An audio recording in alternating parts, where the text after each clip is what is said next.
Starting over. If you deleted your homework the day before it was due, as I have, or if you left your wallet at home and you have to go back after spending an hour in the commute. If you won some money at the casino and then put all your winnings on red but it came up black.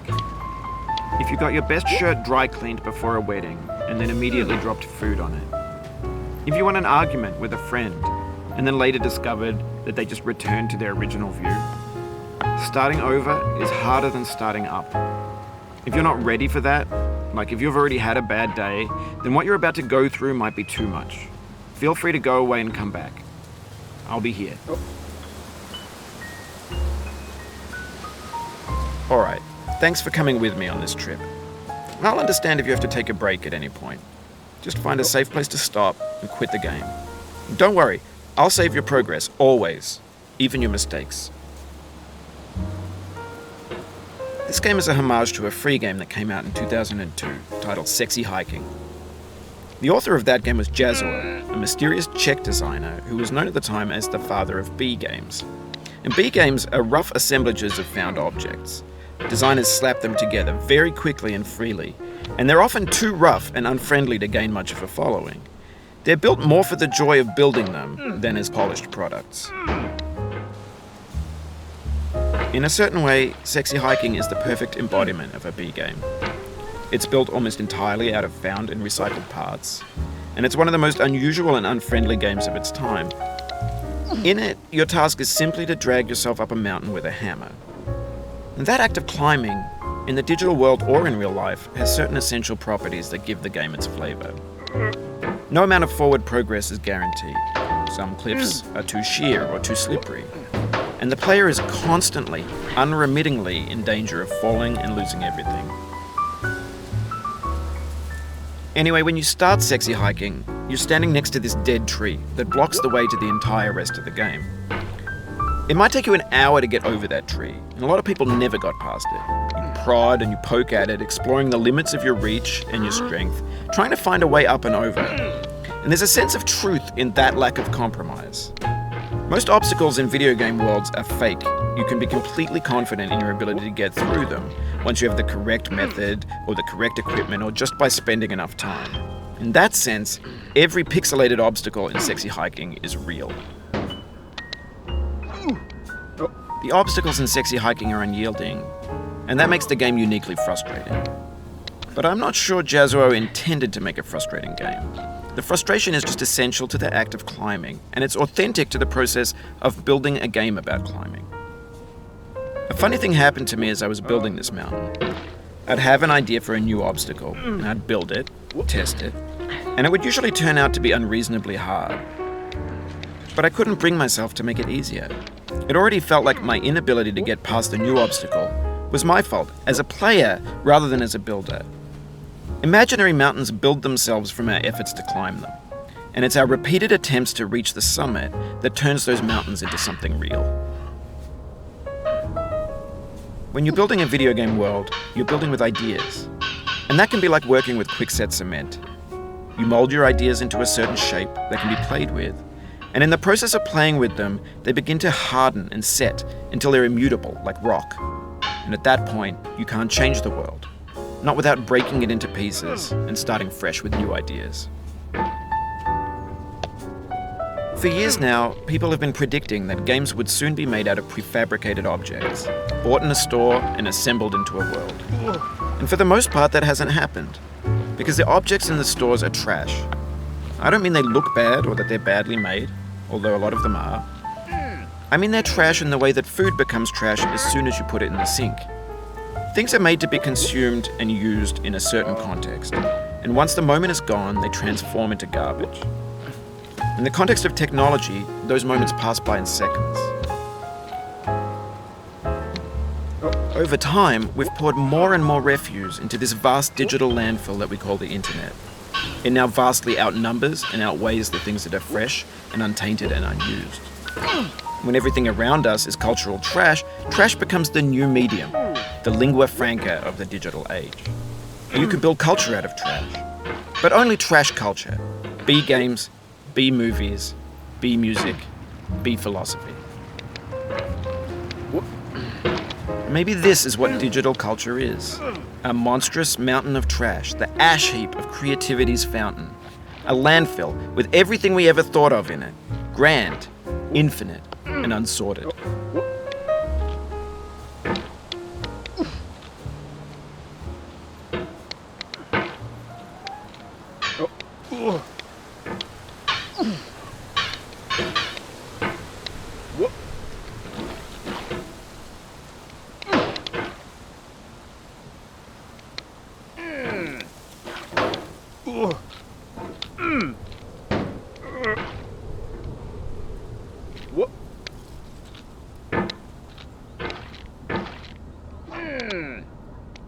No.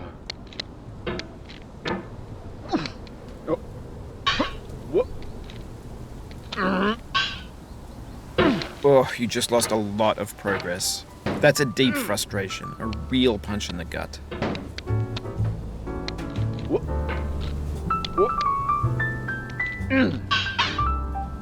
Oof, sorry about that.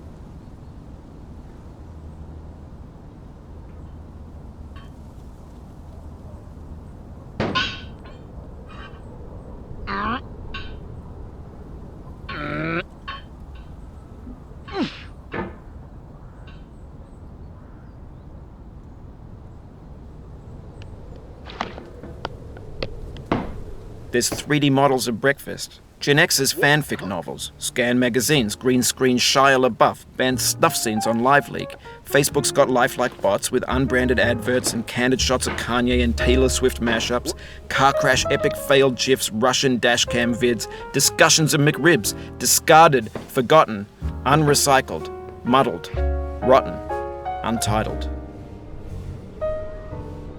Everything's fresh for about 6 seconds, until some newer thing beckons, and we hit refresh.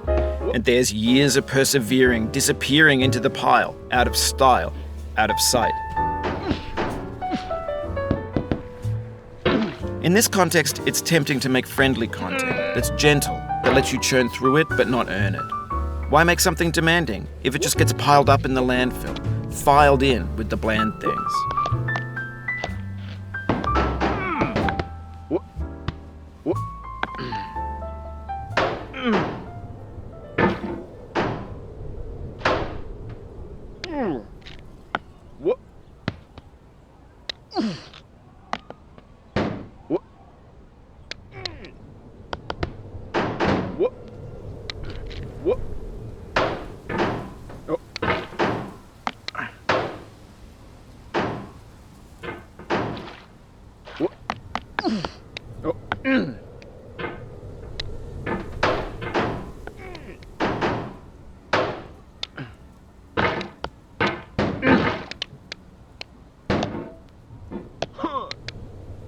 Oh, it happened again.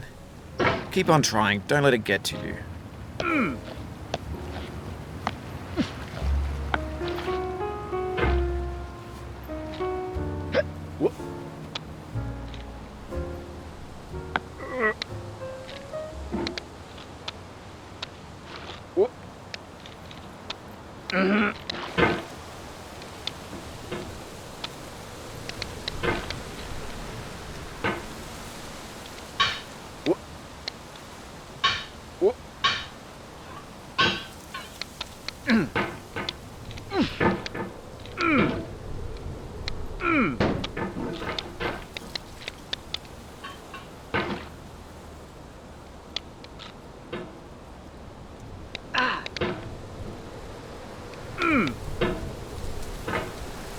Oh, no.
This thing that we call failure is not the falling down, but the staying down. Mary Pickford.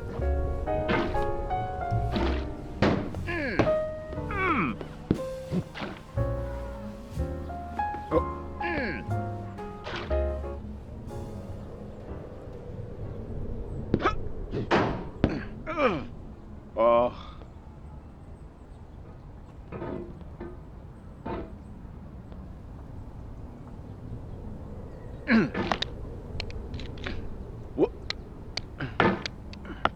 When games were new, they wanted a lot from you.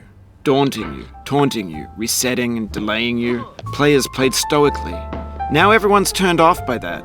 They want to burn through it quickly, a quick fix for the fickle, some tricks for the clicks of the feckless. But that's not you, you're an acrobat. You could swallow a baseball bat.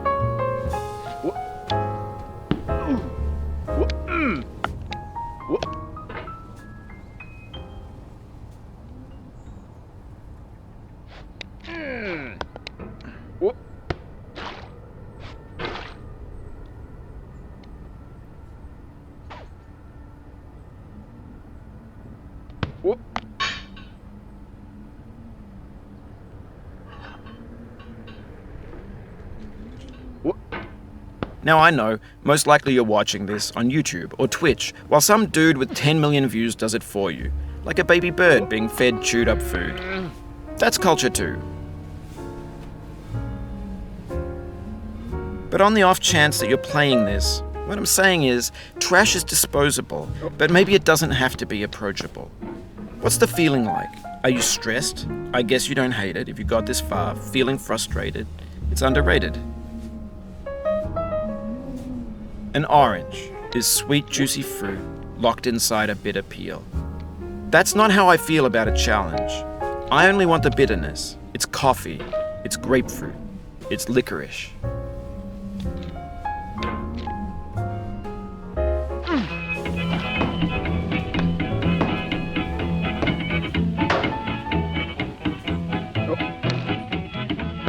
Get nasty, old boy.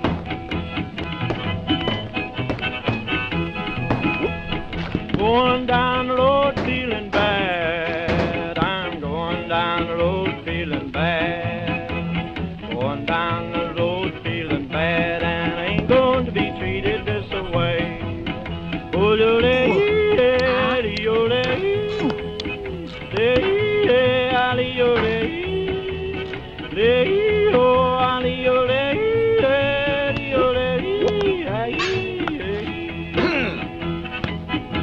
Oh, play them blues that boy playing.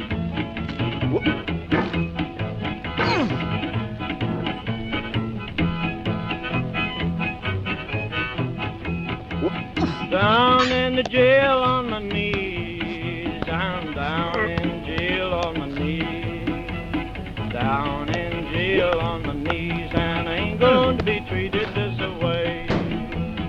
They feed me on cornbread and cheese. They feed me on cornbread and cheese. They feed me on cornbread and cheese, and I ain't going to be treated this way. Ole, ali, ole, hey, ole, ole, ole, oh, ali, ole, hey, ole, hey. Let's go to town, boys. Hey, buddy. Lord, Lord, Lord.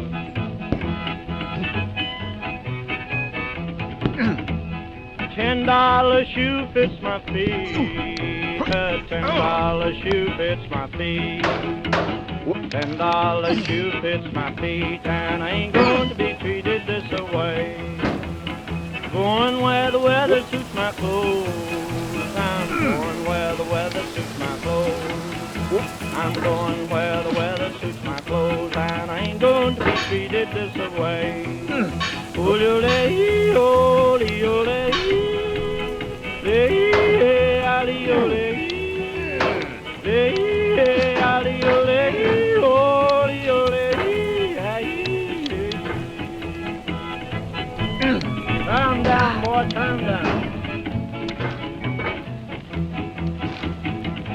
Hey, hey, hey.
What?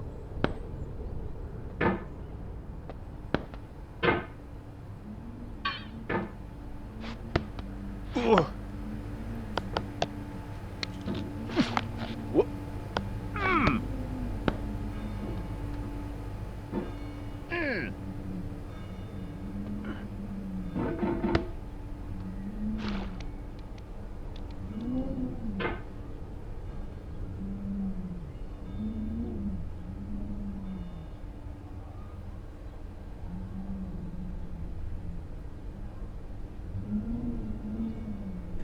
Ugh.